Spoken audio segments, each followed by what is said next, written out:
வணக்கம். இன்னைக்கு அவல் இனிப்பு செய்ய போறோம். இத டக்குன்னு செஞ்சிடலாம்.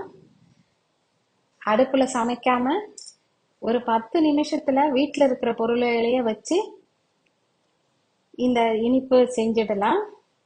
ரொம்ப ஈஸி, ரொம்ப சுலபமா செஞ்சிடலாம். குழந்தைங்களுக்கெல்லாம் ரொம்ப பிடிக்கும். வாங்க இதை எப்படி செய்யறதுன்னு பார்க்கலாம். இது செய்யறதுக்கு ஒரு கப்பு அவல் எடுத்திருக்கேன், லேஸ் அவல்.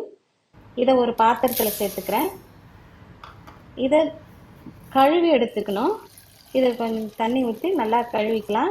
ரொம்ப நேரம் ஈரத்தில் இருக்கக்கூடாது, ஊறக்கூடாது. சட்டுன்னு கழுவிக்கணும். இப்போ ரெண்டாவது தடவையும் கொஞ்சம் தண்ணி ஊற்றி கழுவிக்கலாம். இப்போ இது இருக்கும்போது தண்ணியை ஒட்ட இருத்துட்டு வச்சுக்கணும். ஒரு 5லேருந்து 6 நிமிஷம் வரைக்கும் இது அப்படியே இருக்கட்டும். இப்போ 5-6 நிமிஷம் ஆயிடுத்து. இதை எடுத்துக்கலாம். இப்போ இதை நல்லா உளுத்து விட்டுக்கணும். இது உளுத்து விட்டுட்டு இதில் 1/2 கப்பு வெள்ளைப்பொடி சேர்க்குறேன். 1/4 கப்பு தேங்காய் துருவலையும் சேர்க்குறேன்.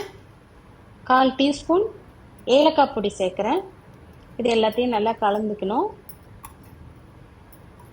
இதுக்கு உருக்கின நெய் 1 டேபிள் ஸ்பூன் அளவுக்கு சேர்த்துக்கிறேன். இது எல்லாத்தையும் நல்லா மிக்ஸ் பண்ணிக்கணும். அவ்வளோதான். இது செய்யறது ரொம்ப சுலபம். இன்க்ரீடியன்ஸ்லாம் டிஸ்கிரிப்ஷன் பாக்ஸில் கொடுத்துருக்கேன், பார்த்துக்கோங்க. நீங்களும் இதே மாதிரி ட்ரை பண்ணுங்க, கமெண்ட் பண்ணுங்க. இந்த வீடியோ உங்களுக்கு பிடிச்சிருந்தா லைக் பண்ணுங்க, ஷேர் பண்ணுங்க, சப்ஸ்கிரைப் பண்ணுங்க. நன்றி, வணக்கம்.